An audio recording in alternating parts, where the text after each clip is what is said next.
Radio Claret América presenta Sediento de ti, la palabra, fuente de vida, con el sacerdote misionero claretiano Tony Díaz. Reflexiones diarias del Evangelio. Aquí iniciamos.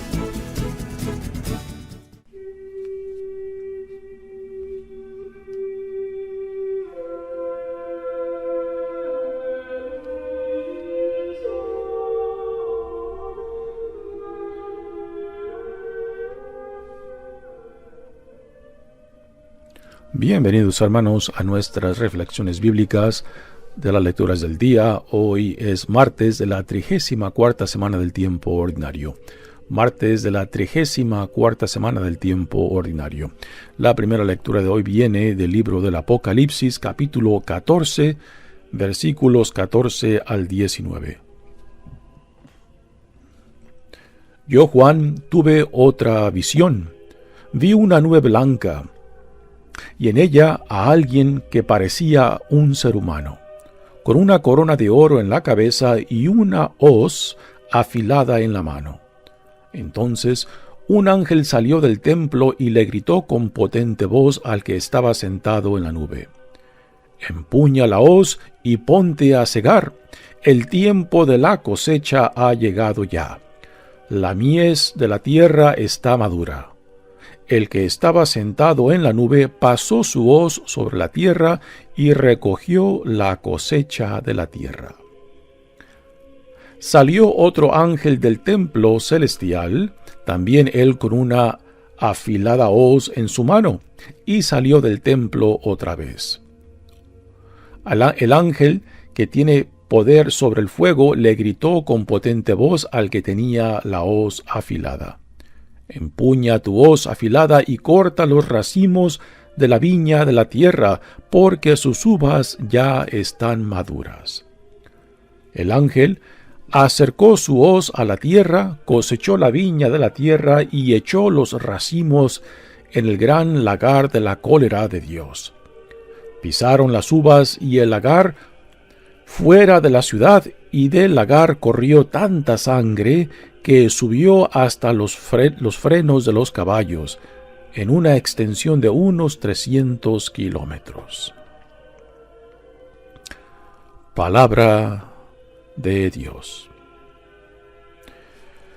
El salmo responsorial es el Salmo 95 y el responsorio es: que todo se alegre ante el Señor, que todo se alegre ante el Señor. Reina el Señor, digamos a los pueblos. Él afianzó con su poder el orbe, gobierna a las naciones con justicia. Alégrese los cielos y la tierra, retumbe el mar y el mundo submarino. Salten de gozo el campo y cuanto encierra, manifiesten los bosques regocijo. Regocíjese todo ante el Señor, porque ya viene a gobernar el orbe. Justicia y rectitud serán las normas con las que rija a todas las naciones. Que todo se alegre ante el Señor. El Evangelio de hoy viene de Lucas capítulo 21, versículos 5 al 11. En aquel tiempo, como algunos ponderaban la solidez de la construcción del templo y la belleza de las ofrendas votivas que lo adornaban, Jesús dijo: «Días vendrán en que no quedará piedra sobre piedra de todo esto que están admirando, todo será destruido». Entonces le preguntaron: «Maestro, ¿cuándo va a ocurrir esto y cuál será la señal de que ya está a punto de suceder?». Él le respondió: «Cuídense de que nadie los engañe, porque muchos vendrán usurpando mi nombre y dirán: Yo soy el Mesías, el tiempo ha llegado». Pero no les hagan caso. Cuando oigan hablar de guerras y revoluciones, que no los domine el pánico, porque eso tiene que acontecer, pero todavía no es el fin. Luego les dijo: se levantará una nación contra otra y un reino contra otro, En diferentes lugares habrá grandes terremotos, epidemias y hambre, y aparecerán en el cielo señales milagrosas. Palabra del Señor. Muy bien, damos comienzo a nuestra reflexión de las lecturas de hoy.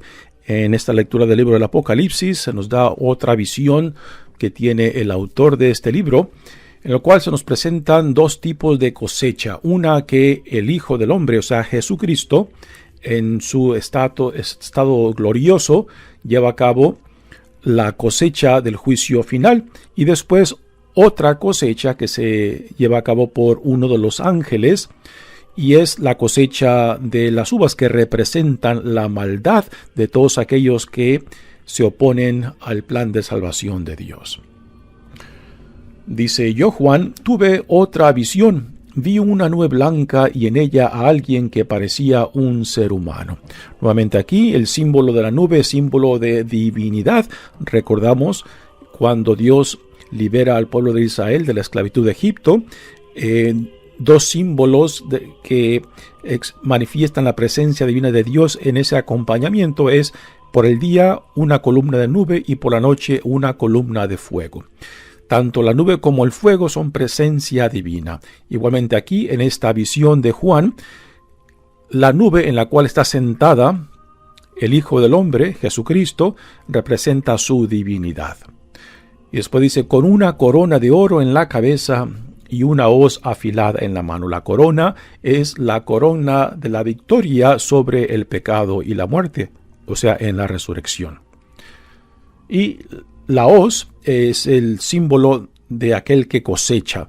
Y aquí en esta primera cosecha es la cosecha del trigo, que representan a todos aquellos que se han mantenido fiel con el Señor, particularmente en los tiempos de persecución, de donde nace este libro del Apocalipsis. Entonces un ángel salió del templo y le gritó con potente voz al que estaba sentado en la nube: empuña la hoz y ponte a segar. El tiempo de la cosecha ha llegado ya. Aquí la palabra que utiliza el libro de Apocalipsis para hablar del tiempo es el tiempo kairos, el tiempo que solamente Dios lo determina, no cuando el mundo lo decide, no cuando líderes lo deciden, sino cuando Dios dice: ahora es el tiempo oportuno, ahora es el tiempo en que su voluntad se manifiesta. Y el tiempo de Dios no se mide con el reloj, no se mide con el calendario, se mide con la voluntad de Dios. Por eso, a últimas, somos llamados a la fidelidad según el kairos, según el tiempo de Dios y no el nuestro. De que a últimas tenemos que hacer la paz con la voluntad de Dios cuando Dios quiera llevar a cabo su voluntad, no cuando nosotros lo querramos, no cuando nosotros se nos hace buen tiempo para que las cosas sucedan. Dice: el que estaba sentado en la nube pasó su hoz sobre la tierra y recogió la cosecha de la tierra. Nuevamente, esta cosecha es la cosecha del trigo, que representan a los fieles, aquellos que se han mantenido fiel en el seguimiento del Señor. Y ahora viene la otra cosecha. Salió otro ángel del templo celestial, también con él, con una afilada hoz en su mano. Esta hoz es muy diferente. La hoz para la cosecha del trigo es más grande que la hoz o la cuchilla que se utiliza para cortar los ramos de uva. Y salió del templo otro más, el ángel que tiene poder sobre el fuego, y le gritó con potente voz al que tenía la hoz afilada. Nuevamente, esta es una segunda cosecha, ya no de trigo, sino de las uvas que representan la maldad de todos aquellos que se oponen al plan de salvación de Dios. Y este ángel del fuego, en la Sagrada Escritura, particularmente en el Antiguo Testamento, cuando se menciona de ángeles, los ángeles son mensajeros, es lo que significa la palabra ángel, mensajero, pero también desempeñan funciones particulares, y aquí este ángel es el ángel del fuego. Y se empuña tu hoz afilada y corta los racimos de la viña de la tierra, porque sus uvas están ya maduras. Estas son las uvas de la maldad, las uvas de aquellos que se manifiestan en contra de Dios, en contra de la voluntad de Dios, aquellos que no han escuchado el llamado de Dios al arrepentimiento, aquellos que lo han rechazado. El ángel acercó su hoz a la tierra, cosechó la viña de la tierra y echó los racimos en el gran lagar de la cólera de Dios. Aquí el lagar de la cólera de Dios viene siendo la imagen del juicio de Dios sobre aquellos que se oponen a Dios, que se oponen a la voluntad de Dios. Pisaron las uvas en el lagar, y aquí el jugo de las uvas pues representa la sangre de aquellos que son condenados por haber rechazado a Dios. Dios no los condena, es su propia decisión de rechazar a Dios, su propia decisión de estar en oposición a lo que Dios los llama. Pisaron las uvas en el lagar, fuera de la ciudad, y del lagar corrió tanta sangre que subió hasta los frenos de los caballos, en una extensión de unos 300 kilómetros. Aquí da la impresión de la cantidad de sangre que corría de aquellos que habían rechazado a Dios. También la referencia que hacen de que esto se lleva a cabo fuera de la ciudad nos recuerda que Jesucristo también, como rechazado por el pueblo de Dios, pues es puesto a muerte fuera de la ciudad de Jerusalén. Se ha tratado como uno que era rechazado por Dios, puesto que así lo entendieron, así lo juzgaron, de que Jesús no era el Mesías, de que Jesús no venía de Dios, y que por tanto la forma en que lo condenan, la forma en que lo ejecutan es como alguien que está en oposición de Dios. Y es así como aquellos que no lo aceptaron, cuando lo vieron crucificado, pues entendían de que Dios lo había rechazado, que por eso colgaba en un madero. Ahora, esta visión que se nos da aquí del libro del Apocalipsis no es tanto para que nos paralice de miedo, no es tanto para que nos ponga ansioso y pensar cómo irá a ser el día del juicio. El llamado es a la fidelidad, el llamado es a la intimidad con Dios, pues mientras nosotros vivamos nuestras vidas según el llamado que hemos recibido, según la vida en Cristo, a la cual somos llamados, entonces no hay por qué temer, no hay por qué vivir con ansiedad, ¿no? ¿Cuándo se llevará a cabo esto? Esa decisión solamente de Dios, que ningún ser humano sabe cuándo, ¿no? ¿Cuándo será el tiempo Kairos? ¿Cuándo será el tiempo cuando Dios diga es ahora? Eso es solamente decisión de Dios. Lo nuestro es de corresponder a la iniciativa de Dios para identificarnos con el reino, con los valores del reino, con la vida que Dios en Jesucristo nos da. Esa es nuestra responsabilidad. Eso es lo que Dios espera de sus hijos, de sus hijas. Y para esto, repito, no hay por qué vivir en ansiedad o con miedo. Si uno está diariamente respondiendo o se esfuerza por responder con lo mejor que pueda de sí mismo a la gracia de Dios y al prójimo, no hay por qué temer, aun cuando el final de los tiempos, la parusía, término teológico que se utiliza para hablar del fin de los tiempos, cuando se lleve a cabo, ¿no? No hay por qué temer. En el tiempo que fue escrito este libro del Apocalipsis, pues se vivían grandes persecuciones. Y se pensaba que en las primeras 2 generaciones pues el Señor regresaría, pero ya en el Evangelio de hoy se nos dará una indicación, ¿no?, de que el tiempo es indeterminado. El tiempo Kairos no se mide con el reloj, no se mide con el calendario. El tiempo Kairos es el tiempo de Dios cuando Dios lo determine. Y que cuando se llevará a cabo la parusía o el fin de los tiempos, repito, esa es decisión de Dios. Y no hay por qué nosotros rompernos la cabeza del por qué y cuándo.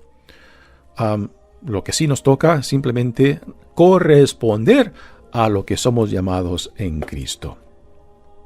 El tema no es ningún accidente de que en la iglesia, particularmente la semana pasada y esta semana, que son ya las últimas semanas del calendario litúrgico del año 2022, ya estamos cerrando el año litúrgico. El domingo pasado pues se celebró la solemnidad de Cristo Rey, y con esa solemnidad se cerró el último domingo del tiempo ordinario para que este próximo domingo empecemos el nuevo año litúrgico 2023 con el comienzo de la temporada de Adviento. Por eso los temas, tanto la semana pasada como esta, en la primera lectura y en el Evangelio, particularmente de Lucas, pues se nos da el tema del fin del tiempo, de la parusía, que no hay de vivir con ansiedad ni miedo, sino buscar de corresponder y de vivir en la nueva vida que se nos ha dado en Jesucristo. Y que cuando el Señor decida regresar, cuando el Señor lo decida, que nos encuentre trabajando, viviendo, correspondiendo, viviendo en hermandad, en solidaridad entre los hijos e hijas de Dios. Muy bien, pasemos ahora al Evangelio de hoy. Y ya estamos también en el capítulo 21, es el último capítulo en el Evangelio de Lucas antes de que dé comienzo su pasión. Y también en este capítulo 21, Lucas nos da varios temas del fin de los tiempos. El Evangelio de hoy toca el tema ese también, donde se nos recuerda de que el tiempo de cuándo y cómo es una decisión de Dios. Aunque las primeras generaciones cristianas pensaban y anticipaban de que el regreso glorioso de Jesucristo, recordamos de que después que Jesús asciende, promete que regresará, y es la segunda venida, el regreso de él victoriosamente para tomar el poder del reino de Dios, es lo que aún estamos en espera. Pero repito, ese cuándo y cómo es cosa de Dios. No hay por qué rompernos la cabeza alarmándonos y viviendo con ansiedad.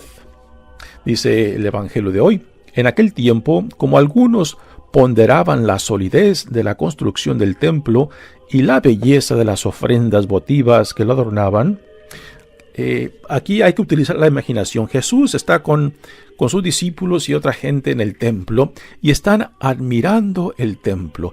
Este templo ya llevaba en tiempos de Jesús más o menos 40 años en la reconstrucción. El rey Herodes el Grande lo había empezado. Herodes el Grande fue el que era rey cuando Jesús nace. Así que ya ese rey ha muerto en esta escena y ahora son los hijos que están gobernando en el antiguo territorio de él, que fue dividido entre sus hijos. Y ya para esta escena, pues ya se han cumplido casi unos 40 años de trabajo en el templo y aún no se había terminado.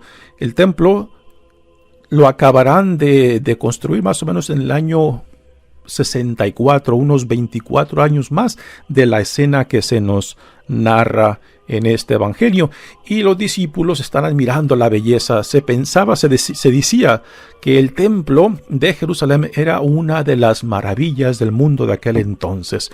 Así que con eso nos quiere decir que era un templo bello, muy bien adornado, lujoso, con joyas y detalles que verdaderamente dejaban impresionadas a la gente, ¿no? Y esto es lo que está mirando, pero Jesús escucha los comentarios y después dice estas palabras que los ha de haber dejado fríos, cuando dice: días vendrán en que no quedará piedra sobre piedra, y de todo esto que están admirando, todo será destruido. Hay que tomar en cuenta que Jerusalén y el templo era el ombligo de la fe judía de aquel entonces. Todo giraba en torno al templo de Jerusalén. Y escuchar a Jesús decir de que no quedará piedra sobre piedra, verdaderamente ha de haber sido algo que dejó frío a los oyentes. Esta destrucción que se lleva a cabo del templo será en el año 70, 6 años después de que el templo fue ya finalmente terminada su reconstrucción. Así que escasamente 6 años después de su término, Roma invade Jerusalén, destruye el templo y se lleva las joyas y los artículos religiosos a Roma como botín de esta victoria por medio del general Tito, que después pasa a ser uno de los emperadores de Roma. Así que Jesús dice esta profecía, y de seguro que los oyentes pues se quedan tan impresionados que le preguntan acerca de detalles de cuándo y cómo se llevará a cabo esto. Entonces le preguntaron: Maestro, ¿cuándo va a ocurrir esto? ¿Y cuál será la señal de que ya está a punto de suceder? Una pregunta muy humana. Casi siempre cuando se nos dice algún detalle de eventos que han de venir, siempre estamos con la curiosidad de saber cuándo y cómo, ¿no? Quizás para estar preparados, quizás para anticipar, pero las cosas de Dios no se pueden simplemente anticipar, se tienen que vivir de día a día a día. Y es a lo que Dios en Jesucristo nos llama, o sea, a corresponder a su llamado, no en alarmarnos, no en paralizarnos de miedo por el juicio final, sino para responder en intimidad y confianza, en hermandad y solidaridad entre nosotros, en identificarnos plenamente con lo que Dios dice que somos, hijos e hijas amados de Él, ¿no? Dice Jesús contestando la pregunta que le hicieron: cuídense de que nadie los engañe, porque muchos vendrán usurpando mi nombre y dirán: yo soy el Mesías, el tiempo ha llegado aquí. La palabra que utiliza para el tiempo es el tiempo kairos, lo que ya mencioné en la primera lectura. El tiempo no según el reloj, no según el calendario, sino el tiempo de Dios, cuando Dios determine que su voluntad se lleve a cabo. Pero no les hagan caso, ¿no? En la historia de la iglesia han surgido una cantidad de falsos profetas que pretendían y siguen pretendiendo saber el cuándo y cómo, y todos han fallado, ¿no? Porque la prerrogativa no es nuestra de saber cuándo y cómo. Eso le pertenece solamente a Dios. Ya Jesucristo mismo en este Evangelio de Lucas dice que ni siquiera el Hijo del Hombre, Él mismo sabe el cuándo y cómo. Él sabe de que vendrán, pero no cuándo y cómo, porque esa solamente es una prerrogativa de Dios. Así que ¿para qué rompernos la cabeza? ¿Para qué paralizarnos de miedo por algo que está fuera de nuestro alcance? Cuando nuestra responsabilidad es corresponder a Dios al llamado que Él nos da en Jesucristo. Al vivir según nuestra identidad y dignidad, la solidaridad, la hermandad entre nosotros. Dice Jesús: yo soy el Mesías. Pero no les hagan caso. Cuando oigan hablar de guerras y revoluciones, que no los domine el pánico, porque eso tiene que acontecer, pero todavía no es el fin. Pero estas son palabras claves: pero todavía no es el fin. Repito, las primeras generaciones cristianas pensaban que en su tiempo el Señor regresaría, pero aquí el tiempo es indeterminado. No hay un tiempo específico, es un tiempo que se deja a la voluntad de Dios cuando Dios lo determine. Es el tiempo kairos. Luego les dijo: se levantará una nación contra otra y un reino contra otro. En diferentes lugares habrá grandes terremotos, epidemias y hambre, y aparecerán en el cielo señales prodigiosas. Algunos piensan de que, o quizás las primeras generaciones cristianas quizás igualaron la destrucción del templo en Jerusalén con la segunda venida de Jesucristo. Porque si las primeras generaciones cristianas eran judíos cristianas, pues ver destruido el templo, que es el ombligo del culto judío, ¿no? Destruido, pues es fácil de comprender que para ellos fue el fin del mundo, pero no. La destrucción del templo de Jerusalén y la parusía son dos eventos muy diferentes, que no necesariamente están conectados. La profecía de Jesús sobre la destrucción del templo es algo muy interesante, porque todas las religiones tienen lugares sagrados, todas, ¿no? Y a veces es curioso cómo lo que el ser humano, lo que los seres humanos construimos, a veces, por más buena intención que tengamos de que sea una expresión al Dios que nos ha llamado, que ha venido a nosotros, pues a veces glorificamos más lo que hemos construido, tanto los edificios como las tradiciones, como las devociones, y pensamos de que con lo que hemos construido, con lo que hemos creado en tradición, con las devociones que hemos expresado, que eso es suficiente, cuando para Dios no son los edificios, no son las tradiciones, no son las devociones, por más bellas que sean, lo que Dios más desea. Lo que Dios más desea son corazones, vidas humanas, comprometidas, entregadas tanto en intimidad y confianza como en hermandad y solidaridad.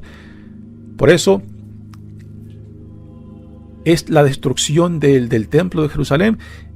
Por una parte, aunque fue algo profundamente trágico no solamente para la comunidad judía de aquel entonces, como también para los judíos cristianos de aquel entonces, por una parte, la destrucción del templo fue en realidad, hoy en día podemos decir, la salvación aún del judaísmo, porque al destruir el templo, entonces el judaísmo pasa del templo al hogar y a la sinagoga, donde hasta hoy en día se ha mantenido la fe judía. Y también para nosotros de la fe cristiana, la destrucción del templo, Jesús la transforma en el sentido de que no es ya en el templo donde Dios habita, sino en los corazones de los hijos e hijas de aquellos que han escuchado el llamado, de aquellos que han respondido al Espíritu de Dios.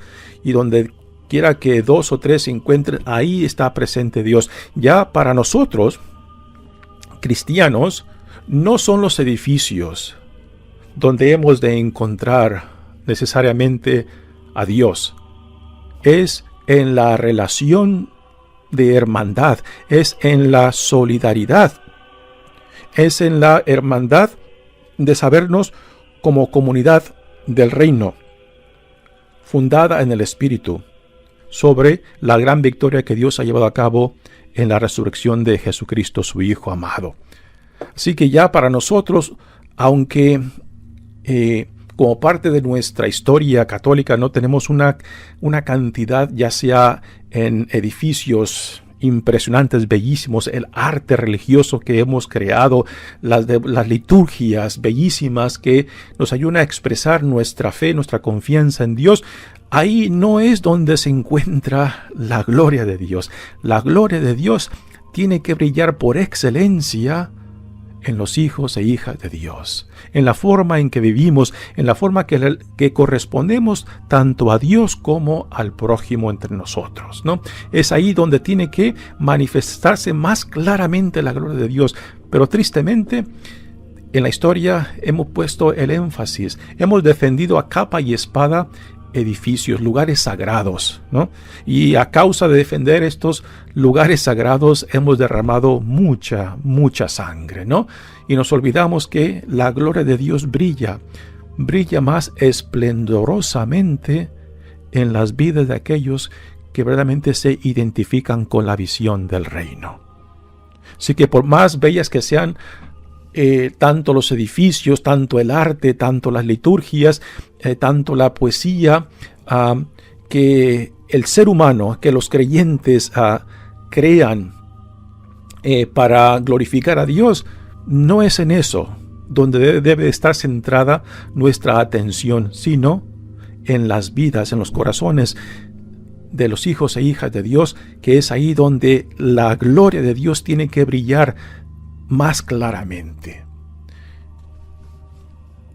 Aunque la destrucción de lo que creamos culturalmente o religiosamente nos puede entristecer, no nos debe de paralizar o pensar de que ya el mundo está por acabarse porque lo que hemos creado, los edificios, las liturgias, se destruye, ¿no?